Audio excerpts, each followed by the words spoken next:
বিসমিল্লাহির রহমানির রহিম। একটা ঘর, সেটা কুঁড়ে ঘর হোক আর অনেক রাজপ্রাসাদ হোক, যেটাই হোক, সেটা যদি গুছিয়ে রাখা হয় তাহলে সেটা আসলে অনেক সুন্দর হয়ে থাকে।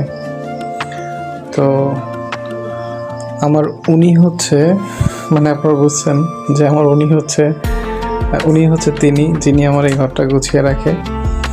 তো সারাদিন কষ্ট করে এসে যখন দেখি যে এলোমেলো ঘরটা খুব সুন্দর করে গুছিয়ে রেখেছে কষ্ট করে, তো সেই মানুষটা আর কেউ না, সেই মানুষটা আমার প্রিয় মানুষ, যে আমার এই ছোট্ট ঘরটাকে সুন্দর করে গুছিয়ে রাখে। তো আজকে ডিউটি শেষ করে বাসায় আসলাম, এসে দেখলাম যে ঘরটা খুব সুন্দর করে সে পরিপাটি করে রেখেছে।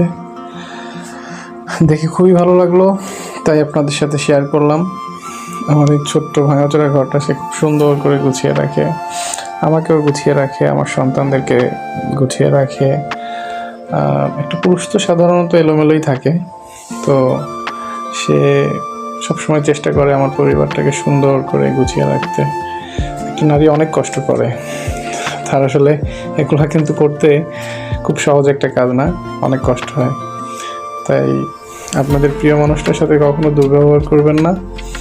যে মানুষটা আপনাকে, আপনার সন্তানকে, তারপর আপনার ঘরটাকে গুছিয়ে রাখে, সেই মানুষটা কোনো সাধারণ মানুষ না। সেই মানুষটার সাথে আপনি দুনিয়াতে সারাটা জীবন কাটিয়ে যাবেন এবং আখিরাতেও যেন দুজন একসাথে থাকতে পারেন। কখনো কেউ কারোর সাথে দুর্ব্যবহার করবেন না। একে অপরকে ভালোবাসুন, শ্রদ্ধা করুন, সম্মান করুন।